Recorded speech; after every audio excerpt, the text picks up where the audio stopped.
Okay, so every single time you book a flight, a hotel, really any part of a trip, you're plugging into this massive invisible engine that runs the entire travel industry.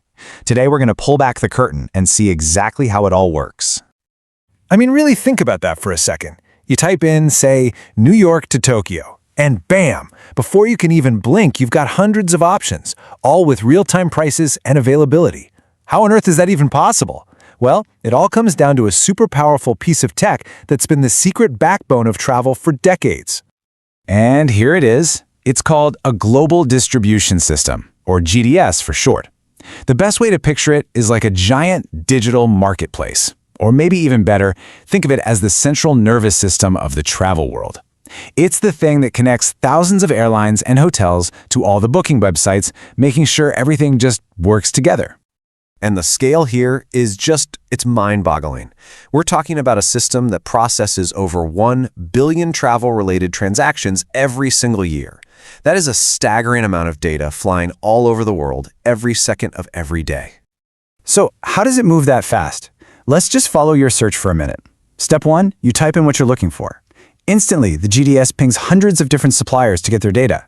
Then, it crunches all those responses and organizes the best options right there for you. You see the one you want, you click book, and the GDS sends a confirmation straight back to the airline to lock in your seat. And it doesn't stop there. It even handles any changes or cancellations down the line. It's incredible. Now, you might think a market this huge is a wide open playing field, but it's really not. The whole thing is dominated by just 3 massive companies. These are the 3 titans that control over 90% of all travel bookings that flow through a GDS. So let's meet them. And when I say dominated, I am not kidding. Look at this breakdown. Amadeus has the biggest slice of the pie at 40%. Sabre is right behind at 35%, and Travelport has a solid 20%. That little 5% sliver at the end, yeah, that's for everybody else combined. These 3 don't just lead the market. For all intents and purposes, they are the market. So, let's start with the current king of the hill, Amadeus. They were founded back in 1987.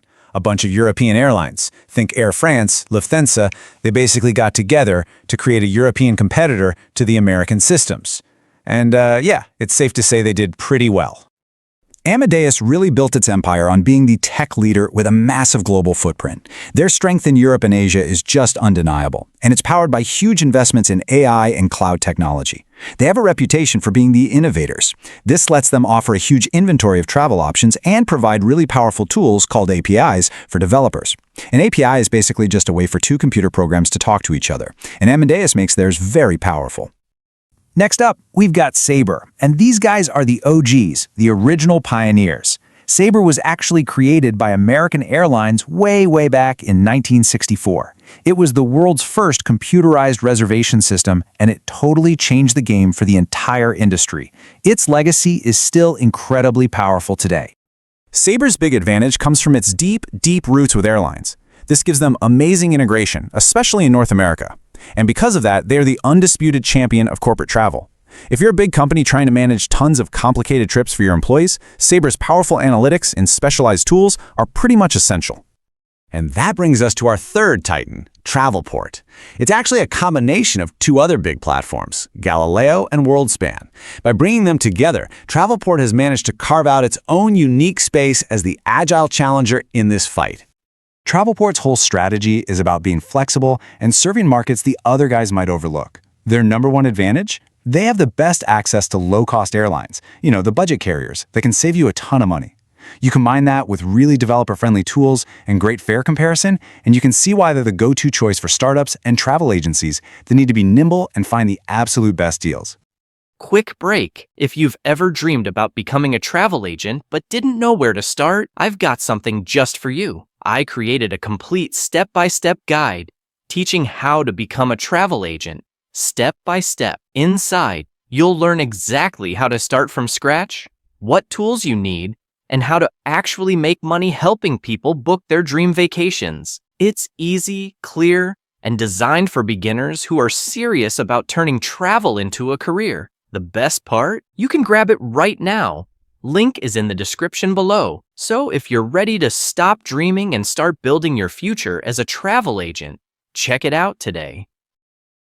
Okay, So we've met the players. Now let's really put them side by side. What we've got here are three very different systems with three very different game plans, all battling it out for the same global market. When you look at the numbers, you can really see their strategies come to life. Amadeus, no surprise, leads in market share and has the most connected airlines. But look at this. Sabre actually beats them on hotel properties, with over 200,000. And even though Travelport is third in market share, its reach into 180 global markets shows it is absolutely a major global force. So it really boils down to three distinct philosophies. Amadeus is playing the long game of global tech innovation, especially in Europe and Asia. Sabre is leveraging its history to completely own corporate travel in the Americas. And then you have Travelport playing the role of the smart, flexible challenger, winning over customers with budget airlines and easy-to-use tools.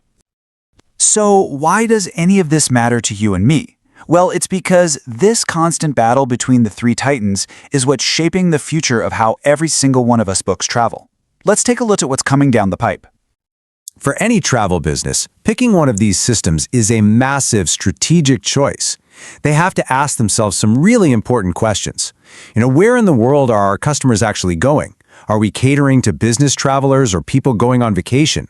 Do we need the absolute latest AI, or do we need tools that are more flexible and cheaper?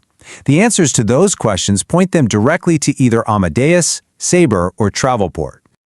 And you better believe the technology is not standing still. Right now, these systems are using AI to give you smarter, more personalized recommendations. Just around the corner is a new standard called NDC, which will let airlines send you much richer offers, things like bundling Wi-Fi or lounge access right into your ticket price. And then, out on the horizon, we're talking true, real-time personalization where entire trips are custom-built for you based on your habits.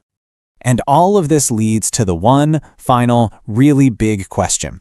With AI getting more powerful every day and airlines trying harder than ever to get you to book directly on their own websites, the entire landscape is shifting.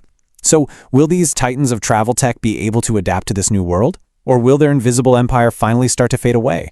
Well, the next decade is certainly going to be interesting.